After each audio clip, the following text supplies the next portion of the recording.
চট্টগ্রাম বিষয়ক উপদেষ্টা রাষ্ট্রদূত সুপ্রদীপ চাকমা বলেছেন, জুলাই বিপ্লব আমাদের সাম্য, মৈত্রী ও মানবিক অধিকার প্রতিষ্ঠা করেছে।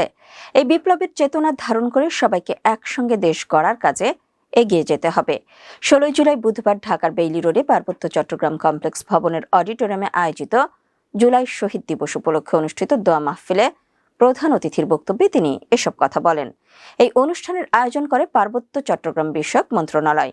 উপদেষ্টা বলেন, 2024 সালের জুলাই বিপ্লব কেবল স্বৈরাচার পতনের আন্দোলনই ছিল না, এটি দুর্নীতিমুক্ত ও বৈষম্যহীন রাষ্ট্র ব্যবস্থা গঠনের সূচনাও করে।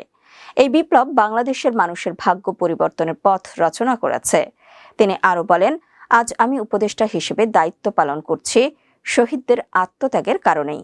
তাদের প্রতি কৃতজ্ঞতা জানিয়ে দেশের প্রতিটি প্রান্তে উন্নয়নের জোয়ার বইয়ে দেওয়ার প্রত্যয় ব্যক্ত করছি।